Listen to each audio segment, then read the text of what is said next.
Alright, so today I'm showing you my first cinema lens. Sorry, I have to get my face out of the frame because the XH2s's autofocus locks on so much that if I don't cover my face completely, you won't see the lens.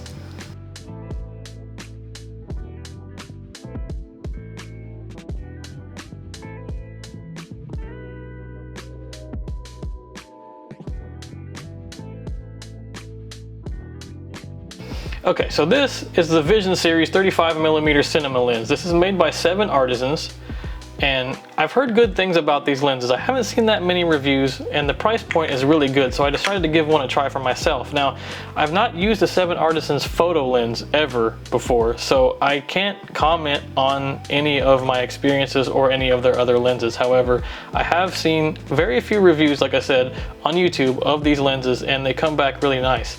So, my first impressions so far is that it's great. It's a very heavy lens despite its size, and it has this really nice, like, pleasing coating on it. You can tell that it was manufactured very well. And you've got your focus ring. This is 270 degrees of focus, so you can get extremely precise. And check this out. At T1.05 to T16, you're going to get a lot of bokeh. Not only bokeh, but with such precise focusing, I haven't tested it yet, but we may be able to get, you know, just the front part of my face in focus while my ears and everything behind me are out of focus, or perhaps even just the tip of my nose and eyes, who knows. But that's what the precise focusing ring and the long 270 degree focus throw is for. Okay, so why did I get a cinema lens? And the answer to that is, I really don't know. I wanted to experiment with some documentary making and some filmmaking, like smooth cinematic B-roll sequences, and I think that this is actually really going to help me. With more precise focus and more precise control over the focus, as well as this giant, enormous aperture, I can get some really good looking footage on a budget. Now, these lenses, they retail for about $4.99. I did buy this myself. It is not sponsored. I got it from Amazon. See?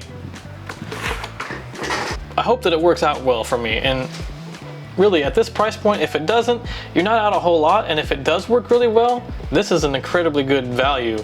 So really, why did I get this? And like I said, I want to experiment with filmmaking, some cinematic B-roll, and some documentary stuff, which means I can set up my shots in more of a thoughtful and controlled manner. It's not going to be like my vlogs or anything else, or like this where I'm just sitting here, you know. Well, I could use it for that, but at 35mm, I really like the 50mm focal length on the full frame. So at 35mm, this is going to give you about 52.5mm of focal length. And I could use it, but I'd probably have to sit back a little bit farther or put my tripod back further, and we'll see. I'm going to put it on here in a little bit, so you guys are going to see the first light through this lens into the camera, just like I am at the same time I am.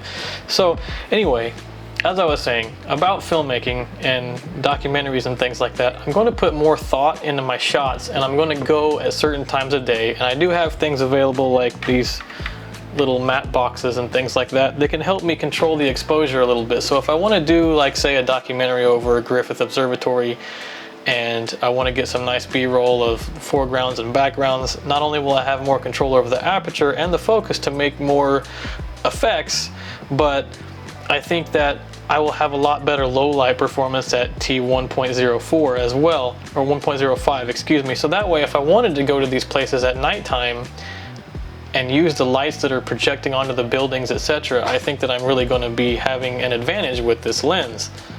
Now, without getting too technical, what are the advantages of this over a regular camera lens? And there aren't actually too many. The main one I can think of is that you get T-stops instead of f-stops. Now, what does that mean? So without getting super technical, I'll tell you really quick. And I learned this from my days of deep space astrophotography, where we use telescopes.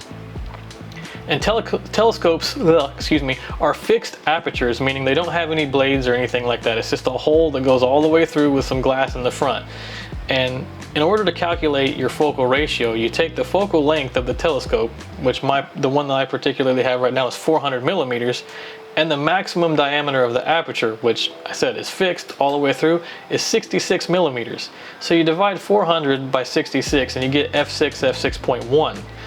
And that's how they calculate it on camera lenses. They don't necessarily I'm sure that maybe some do, but they don't necessarily measure how fast the light moves through the camera's lens. They just do the mathematical equation and sell it as what it is. So if you have a 100mm focal length lens and you have it at 2.8, it's going to be somewhere between 34 and 35 millimeters of aperture at 2.8. And then of course, as it shrinks, you're going to go down f4, f5, f6, and things like that.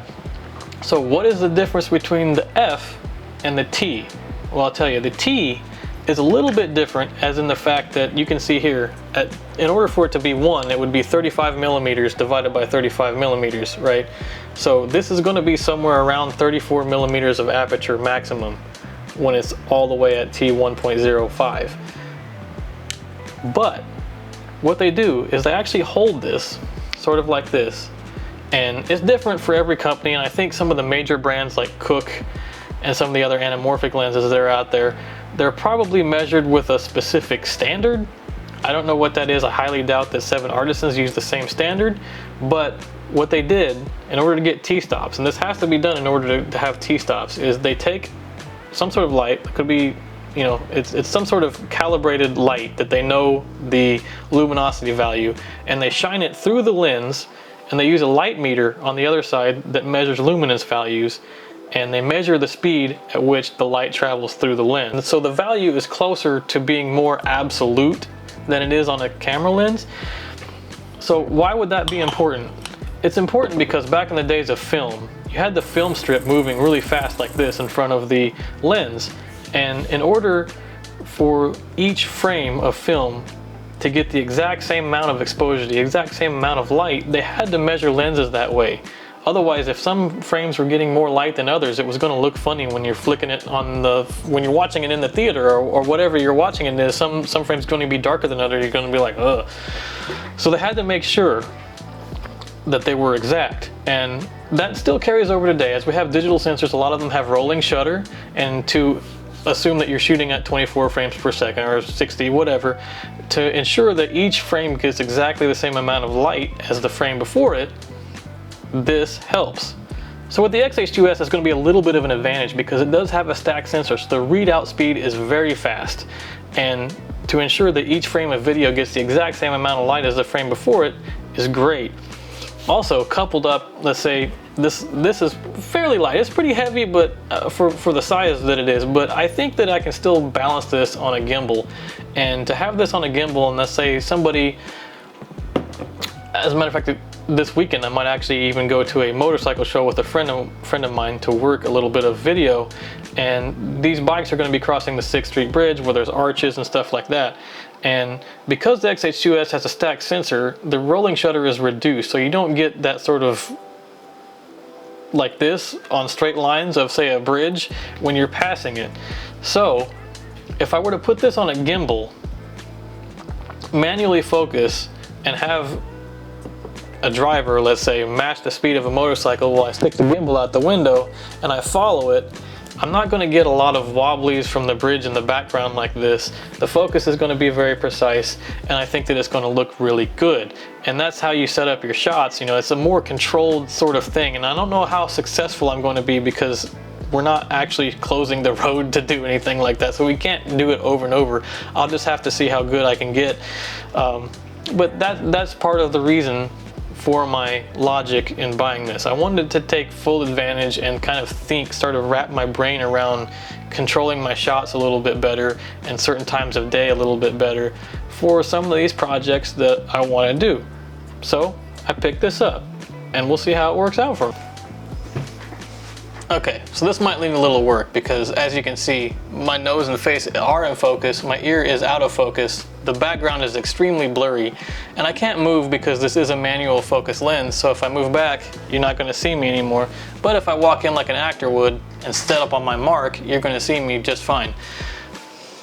So far, I think it looks really good. The bokeh looks great. Now, I might need to work on the shot a little bit because I am at T1.4 right now and not 0.95 because I'm at risk of blowing it out.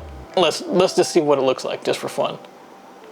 Okay, it's actually not too blown out. The light meter says I'm just slightly under 2 stops overexposed, but it is very bright. Now, I might be able to bring it back in post, but as you can see, this isn't really a great lens for doing this stuff here, I will have to move back here and, well, actually that doesn't look too bad. Let me see if I can focus it there. We'll see what it looks like.